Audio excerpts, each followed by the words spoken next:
Listen, I don't like cash, and I have said it multiple times that I wish everything was cashless. But apparently, Norway has went too far with this cashlessness. This article by Bloomberg really caught my eye because it says that the government is saying, oh, hold on, you went too far with this cashlessness nonsense. So, what this article is saying is that in Norway, only 3 to 4% of all transactions are made using cash, which makes it the world's least cash dependent country. And that means no one is using cash anymore. But the worry here is banks will stop allowing people to withdraw cash. And that's a bit of a problem because I guess if you don't have that feature, you'd be violating some kind of law if you don't allow cash to be or cash services to be upheld. The quote by the finance ministry is, there is a need to clarify individual banks' duty to give customers the opportunity to deposit and withdraw cash. So the thing, I guess, is if banks let go of cash, it means cash is really dead. But because 3 to 4% of the transactions are made by cash, the last entity that should give up on cash is banks or are banks. Because, well, banks deal with this. They're made for this and that's their business model. And of course, the banks reply in a different way. They say that a number of Norwegian banks claim that they are not responsible for offering cash services because this is not something that the customers want anymore. So an interesting dichotomy here where you have two sides battling it out. But for the user, I mean for the general public, if you are into using cashless payments, you're saying, yeah, why not? Get rid of cash altogether. It will make everything so easy. But I think there are some intricacies and I think there are some complications when it comes to why some people would like to use cash. For example, if you don't have the technology available, or some people use cash for the intrinsic feeling of it. Like, I want to carry cash around. If that's something a person wants to do, then you have the right to go to the bank. You'd be like, yeah, I see these numbers, but I want to see cash in my hand. And the government, I guess, is afraid that is not going to happen. But in terms of the sellers and the people who are going to be forced to use cashless payments, I guess there is a disadvantage when it comes to paying rates for these machines and paying, I guess, some fees, but these fees exist anyway.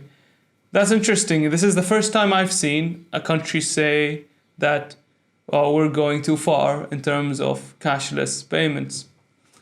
Strange, but Norway it is. Norway is the least cash-dependent country in the world. So Apple has done its spring-loaded event and announced multiple things, but I'd like to talk about three main things. First is the new iPad. The new iPad Pro is a machine. It has the same chip that has beaten basically every Windows chip out there, consumer-grade chip.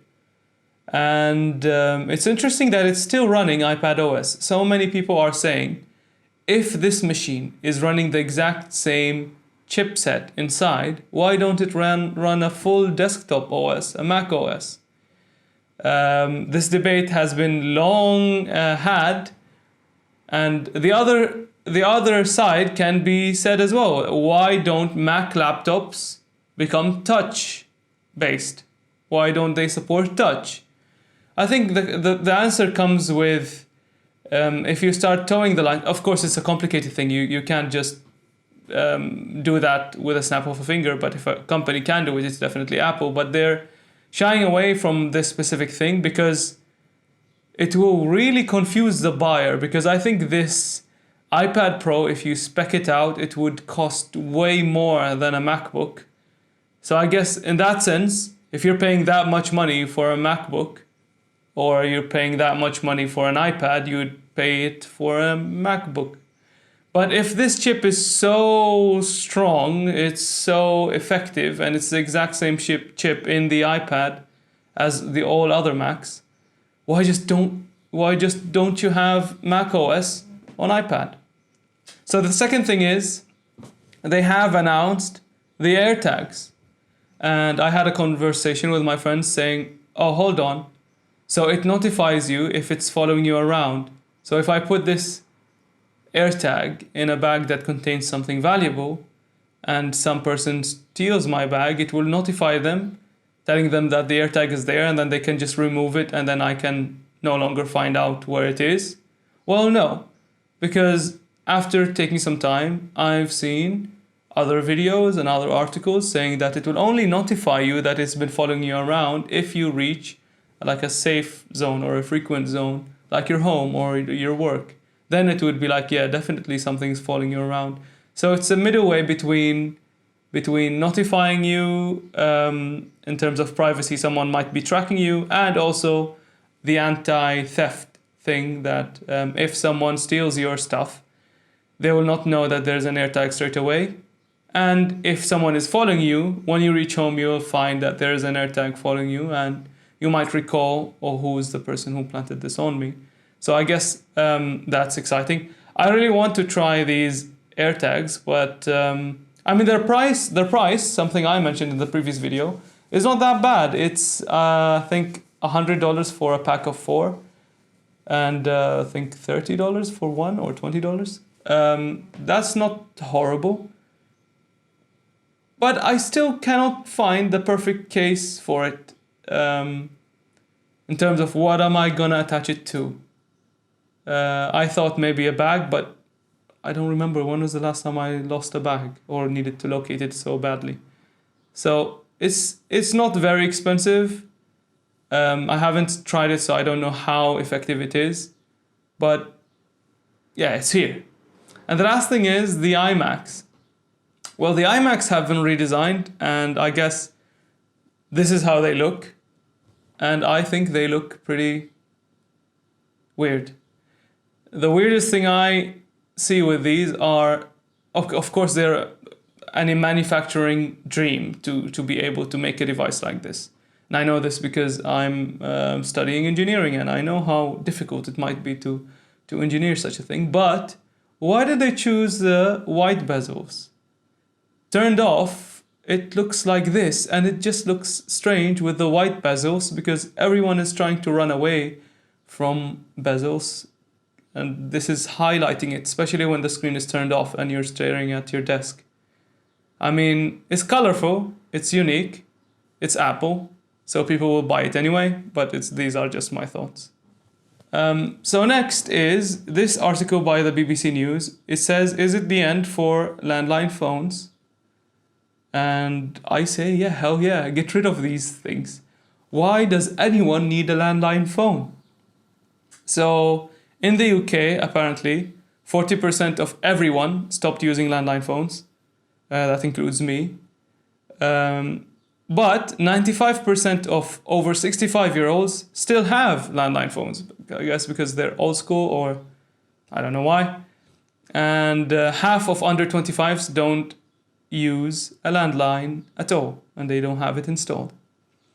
And this is a thing where if it is directly discontinued by companies, you might see some backlash, but if you just leave it this way, people will use it less and less and less until it's gone. It's the same with cash, really.